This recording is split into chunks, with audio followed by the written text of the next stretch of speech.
All right, welcome back. It's another edition of the Final Mile where we answer all of your usual listener questions, whether it's from email, YouTube comments. Sometimes we just pull them off the internet, get some good ones out there. So let's get right into our first one. This came in via email to us. It's a little bit longer, so I wanted to break it down. This is about taxes and how the state in which your company is registered. So here it is. Yeah. Our company, what do you got, Ben? I was going to say our standard intro to the Q&A is that we're going to answer a handful of questions. So whatever you saw in the title will be answered in the show, but we're also going to answer a handful of other ones. Yep, exactly. All right. Our company is registered in Delaware, but the main office is in Texas, and we have employees in many other states. Our CPA emailed us the following. The company will need to register in states where you are doing business. The company was formed in Delaware, but won't need to file returns there unless there is a business activity there. Other states where the company will need to register are payroll.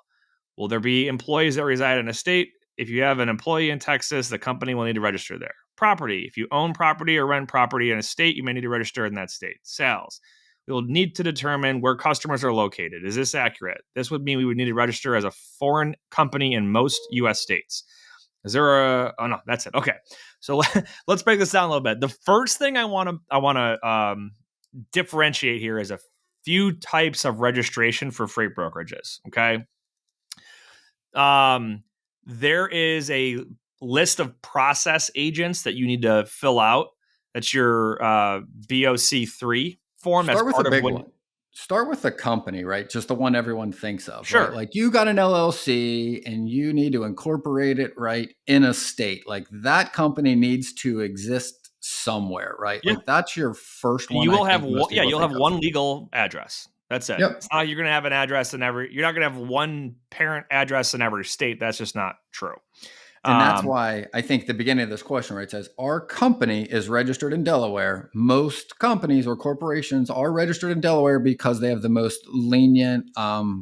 They're tax friendly to businesses. Yeah. Is what it comes. Yep. I don't have the exact math on it, but it's well known that they're tax friendly for Yep. businesses.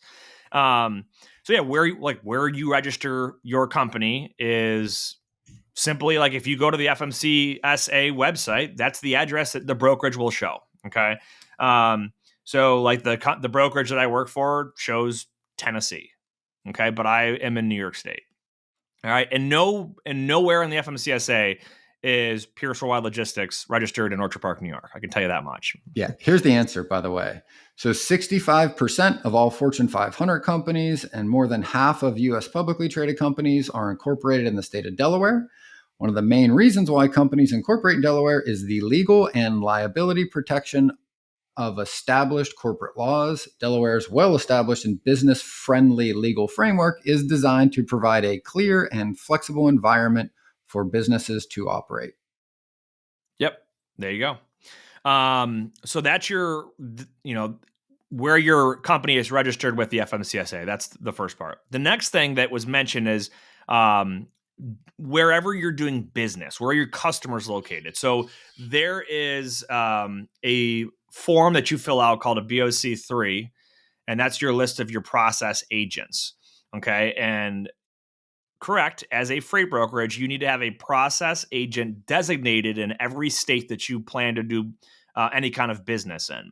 So since we're the kind of industry that is all over the country, there's process agent companies. They physically keep a person in an office in all 50 states, and they will happily charge you a one-time fee to list all their process agents on a form, and you can have it filed with the FMCSA when you start your company. What are those process agents there for? They can receive legal, basically they can be served on your behalf. So if I'm located in Tennessee and someone wants to serve me with a lawsuit in Oregon, there's a process agent in Oregon. So that's the whole where are you doing business, which states. Now, employees, okay? Yes, you will need to have, if your company has employees in various states, you will need to set up with that state's Department of Taxation, and every state's going to be different naturally. But I dealt with this myself. The company that I work for is in Tennessee. There's employees in Tennessee. There's employees in Florida. Florida and Tennessee don't have state income tax. New York State does, and I live in New York State. So as an employee, the company had to register with the New York State Department of Taxation to withhold payroll taxes, or for them to pay payroll taxes on my behalf, as well as obviously set up my deductions. What else did we have here? I think that covered all of them. But let me just double check here. Where you have employees. So we covered employees, right? You got to be registered with those states for payroll and taxation purposes, but your actual company registration, it's just one state, wherever that is. I will tell you that this is kind of like a separate discussion, but if you perform work in a certain state, don't try paying, like if you've got employees, don't try saying that person, like for my case in New York, right? If they tried to say I lived in Tennessee, so I don't pay payroll tax, it doesn't fly. If I got audited or the company got audited, I'm in New York State. New York State would be knocking on the door asking for their money. So at one point in the past, I worked for a trucking company in Pennsylvania. I had a residence in New York and in Pennsylvania, but all of my work primarily happened in Pennsylvania. I had to pay Pennsylvania state income tax on those earnings. So every state might be a little bit different. Producer Steven put a little thing in here. 181 calendar days out of the year. This is actually a good one. My parents are snowbirds, where they they live in Florida, but they come up to New York. They have to spend 181 days in Florida to keep Florida residency and have New York State's tax hands off of any of their income. So yeah. And his other point, right? He said, now we were talking about this before, was just that for hybrid employees that live and it was similar in yours, like, in Cincinnati, but work in both Ohio and Kentucky, they have to account for both states, typically.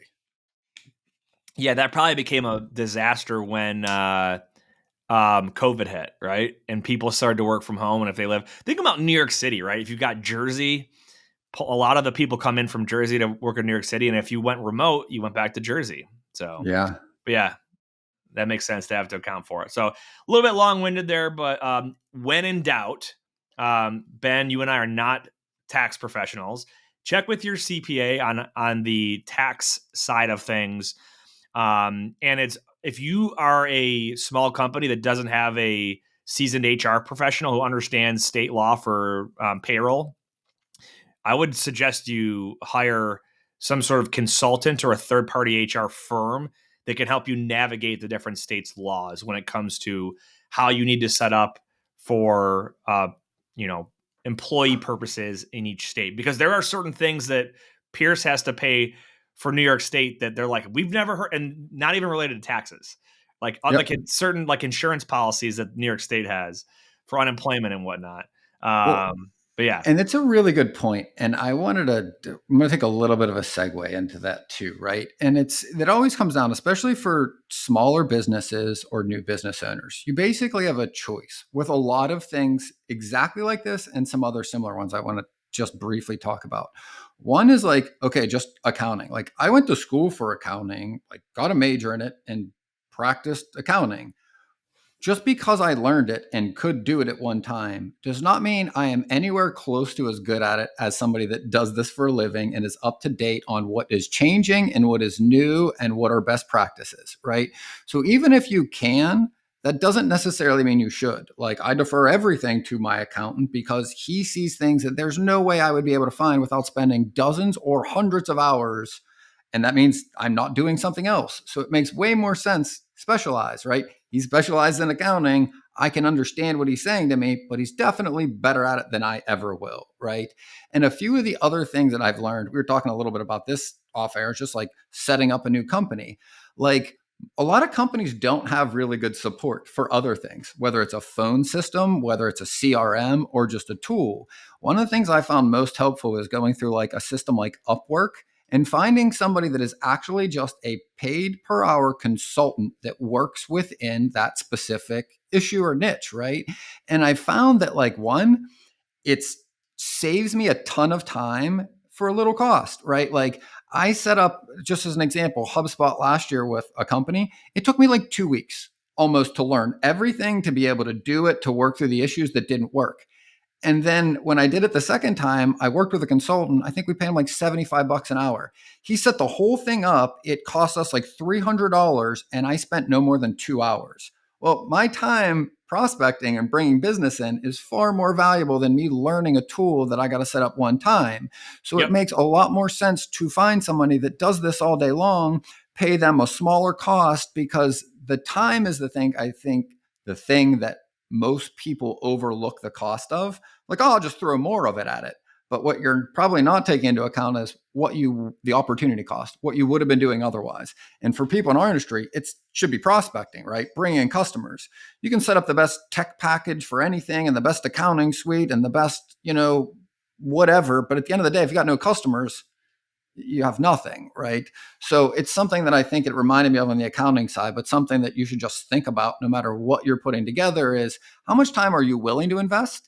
And then also multiply that by 2, because we all underestimate how long it actually takes, and then see what you would pay to get that time back. And if it's a pretty low number and someone else can do it, it's probably better to do that. Agreed. That's a very good point.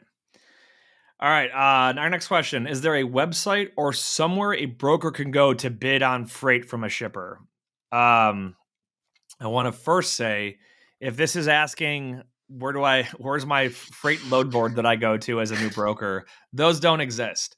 But yes, there are a lot of shippers that use online bidding systems. Yep. So like one of the examples that I've seen is a website or a company called URoute. Now URoute is just the website platform for the bidding. And they have, like, your customer would have, you would have to add your customer or get approved by your customer on a website like URoute. There's tons of third-party systems like this where they'll have a list of all their available loads, and you can go in and place an offer or a bid on that specific shipment if you want to. And that's like they could have a spot board like that. Another option would be if there's an annual bid or maybe a mini bid for a month or a quarter, and they want you to submit your pricing. A lot of times that's done online through a third-party website instead of like a spreadsheet. But again, back to our original thing, there's no like magic website where a new broker just goes to and registers to get access to all these different loads. You can easily call a bunch of, ship or lumber and steel companies that put you on a load list like anybody else, and you can bid that way off of their emails each day. But the takeaway here is, there's a lot of hard work and time that has to get dedicated into building relationships with customers. There's no easy shortcut button or magic pill you take that all of a sudden gets you access to all this business. Because by the time you use an online platform to bid on one of your customers' freight, you've had to be invited to it through building relationship with them and them trusting you to say, hey, go register your brokerage on this website. You'll see all of our available loads updated throughout the day on there. You can bid on that stuff in real time. Any thoughts there? That was literally what I was thinking and what I was going to say. Is that, like, yeah, there's no load board, but lots of shippers have this.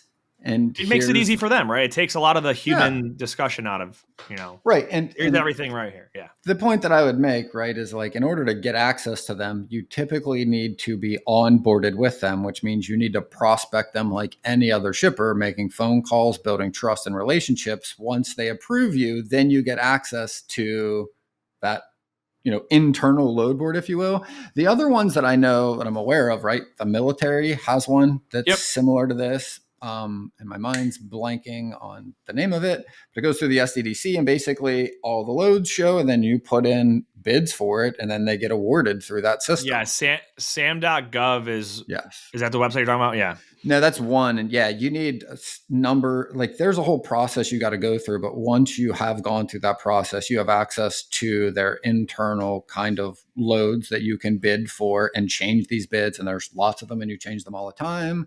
And they also send out load lists just like any shipper for troop movements and things. The thing I would say for anybody that then listens to this and goes, oh, that's great. Like, I'm going to go spend all the time and effort to go work with the military to get access to easier freight. It's extremely price competitive, which means even when you win them, like, there's so many people that bid on it that the prices are usually very close to pay truck or even below. So for a broker in the past, like, we've not found much opportunity for brokered freight because it doesn't really fit how the needs that we provide. Like, we talk about this a lot, like time, urgency. Those are the things that shippers are willing to pay for in order for us to do that quickly. The way these systems work is it's intentionally a long way out so they can get lots of bids and schedule it to get the lowest price.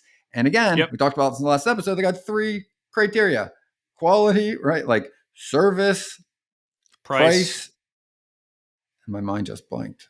Oh, you had it. Quality, price, and time.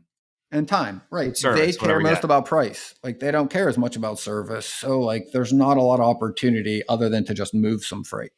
Yep. Good point there. Next one. What should I do if a carrier goes out of business while the freight is in transit?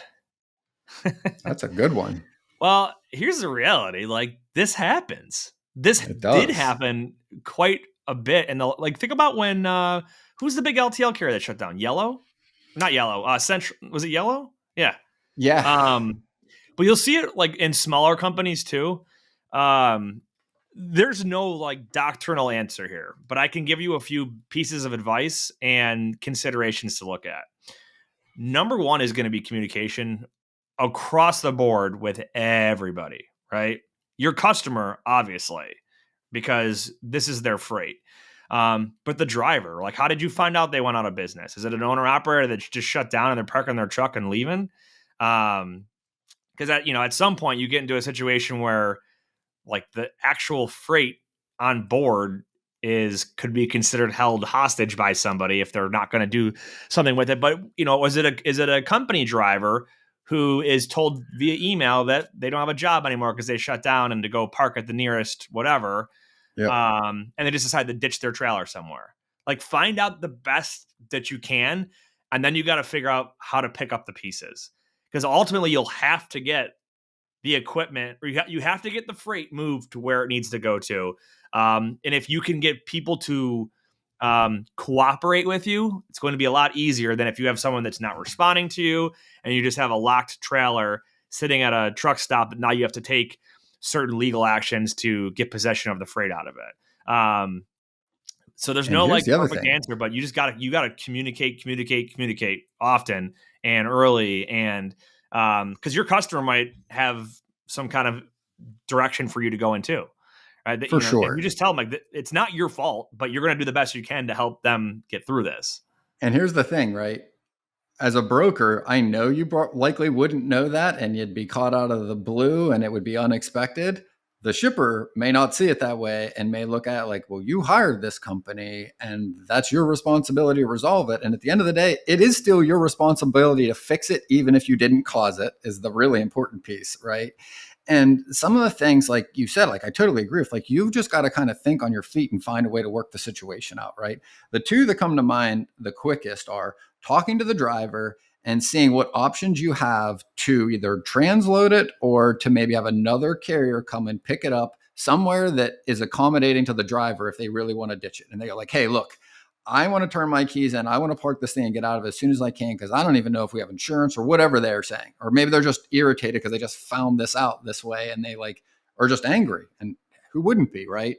So I'm going to first try to understand the driver very well, ask lots of questions, and really try to help the driver in this and say, look, what do you want to do and how do you want to do it? And if that is to, ditch the truck, I'm going to try to have them ditch it somewhere where I can transload it if possible. So I'm going to probably spend as quick as I can, try to bird dog a place where they can take the truck and have it transloaded so that I can get the other truck there, even if they do leave. The other thing, and I'm curious your thoughts if this would work, because I literally just thought of this, but I'm like, I don't know, there's maybe even a way to calm check that driver a good portion of that. I was going to say, you usually got to incentivize them, right? Exactly. If they're not going to get their last check, you're not going to have to pay that motor carrier anyway.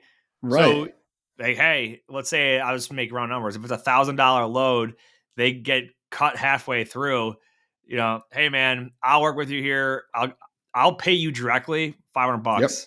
Just and I'm gonna have another I'll carrier meet you and at a cross dock, and we'll swing the load on their trailer, and they'll take it whatever that yeah. looks like, right? I would do whatever I can. If I worked at a bigger Yeah, company, I would go right to management or operations and go, what are my options here? Can I PayPal this guy? Can I Venmo him? What can we do to get this load delivered? And most companies will be behind you and support you in trying to work this way out, because the biggest priority at that point now is just keeping the cargo safe and getting it to where it's supposed to be. yeah, And I would look at any and all options to be able to do that after I've talked to the driver. And if you create conflict with the driver and start yelling at him after he just got let go from an email in the middle of a load, like, you're probably not going to have him work with you very much. And he's probably not going to be very helpful, right? So you want to start by understanding and listening far before you get to the problem solving. exactly. All right, last question. If a shipper is first come, first serve, how should I handle detention for drivers? Well, I would say rule of thumb is your customer is likely going to have, if they're first come, first serve facility, they're likely going to have some sort of detention policy. I think what we normally see is they'll have maybe 2 hours that are free, meaning that, hey, your driver can expect to wait for up to 2 hours before we're going to start paying them for their time spent. It could vary from company to company. Thing too is like, just because a shipper has a certain policy doesn't mean that you need to limit yourself to that policy. Like if you might say, hey, we pay all of our carriers detention from minute one, right? Or whatever it is. Like if you get there and you waited 30 minutes, I'm going to compensate you for that 30 minutes. The customer's not paying me, but that's what I do to take care of my carriers, and that's why they're loyal to me. You can absolutely do that as a value add. But I mean, you're going to see varying. I got Steven Strom in the comments here that what he's seen: 4 hours after arrival, 2 hours after closing. Kill plants won't pay detention because it's an Expectation. expectation, usually within 24 hours. Yeah, I mean, it's going to vary from location to location. Make sure you find out though if there's layover as well. If someone's going to have to wait until the next morning or the next day for whatever reason to get loaded, is there a compensation for that? But yeah, I mean, I would say it depends on the customer. And It what do you does. think, Ben? But I Curious. think there's some framework, right? And the thing I want to point out is, right, this is what pisses drivers off, right? When they go to pick up a load from a broker and they're told, hey, it's an easy load or it'll be real quick. And they sit there for 5 hours and then they request attention. And then you tell the carrier, like, oh, they don't pay attention until after 4 hours. And the carrier's like, what in the world is going on? He burns a whole day, right? Like this stuff happens all the time. But there's a lot of simple things that you just outlined you can do. And guess what? They're all before this happens, not after it happens, right? So anytime you got a new customer, you need to know those two questions. What do you pay for detention? What is your detention policy? What is your layover policy? What qualifies as a layover? What goes between? There's usually a line between detention and layover, right? Yep. If they're there for an hour at the end of the day and they lay over, that's maybe one fee. If they're there for 5 hours from noon, close at 5, then load the next morning, like it's usually a different fee. And they usually don't pay detention and layover, right? Most shippers have this outlined, hopefully in their agreement. But even if it is in the agreement, like you should just make it a habit. And if you haven't done this, ask every one of your customers as soon as possible, hey, can you just confirm your detention policy, what your rates are, and when it becomes a layover, and what your policy is for that, right? And on the same end, if you're doing this with your shipper, you want to be very clear with every carrier you're working with. And it should be in your rate cons and your special instructions for that shipper and that location, which every TMS can do. This detention policy applies to this facility, right? 2 hours free, 4 hours free, whatever that is, be very transparent and make sure the carrier knows prior to it, not after the fact, because that's going to save you a lot of these headaches and the back and forth later. Yeah, the other scenario too is like if someone's appointment and if Yeah, they have an appointment and they miss the appointment, no understand detention. the consequence. Like this shipper does appointments, and if you miss your appointment, you go into the queue and there's no Yeah. detention paid for that because you Because you're missed your working queue. now. And Yeah. here's where I've seen that blow up, right? Because you might say, oh, that's pretty simple. They either make the appointment or they don't get detention, right? But then you'll have this scenario where the driver pulls in, is on the property, pulls over to the loading dock, and it's not clear where they check in at. It's not visible on the sign. You didn't Or it's tell the too driver, congested and they can't get to where they're trying to go because yeah. shipper Or you didn't congestion is a make it big issue clear too. where they check in at and when that process happens or where they need to go, or there's a line in front of them and they're literally in the street waiting to get onto the property and their GPS and they send it to you like, I've been here for a half an hour before my appointment. I didn't get on the property until an hour and a half later. They didn't check me in until 2 hours later. They want to start the clock when I checked in, but I've been physically here for 2 hours. This stuff happens all the time. And you need to also talk with your shipper to see how those are handled. When do they consider it a check-in? When is the driver considered there? Because some facilities are very large and they literally need to go and sign in. Sometimes they go through like a toll booth and they check them in there, right? There are lots of not changes, but like variances in how Yeah. this is handled from company to company. I went to I visited with the customer last summer, and they had two different loading locations across town. It was like 3 miles apart. Yep. And what they would have is that they had like their own yard jockeys that would move trailers from one facility to the other. But it was like the good thing about being there was to be able to see and take pictures and videos to like say, hey, when you this is the one you want to be at, like to share with the driver. This is the one you want to Yep. be at. And when you get here, turn right. Because the one facility was just theirs. And the other one across town, a couple miles away, was like a joint industrial park. And they just happen to have like 20 dock doors with their own location there. But it's Yeah. like, does detention start when I got to the first That place? one was a Or great one. do I have to go over here? Like there's all kinds of goofy stuff there. So I used to get that a lot where I would say it most common like military bases, and some of them have clearly multiple entrances, right? You'd yeah. have the driver show up at one, and it wasn't maybe even because like they didn't read the directions. It's because they came off like an interstate from the Yep. other side, and like there wasn't literally a way to get to the other side sometimes. They like literally drive around town and come back in the other end. They're Yep. like, I was Or here, but I sometimes couldn't one check gate in. is closed that's supposed to be open, Yeah, and their GPS isn't going to tell them how to get to the other one or where the other one is. exactly. It gets messy for sure. Cool, great questions. Continue to send them our way, and we will keep answering them. On that note, Ben, any final thoughts? Whether you believe you can or believe you can't, you're right. And until next time, go Bills.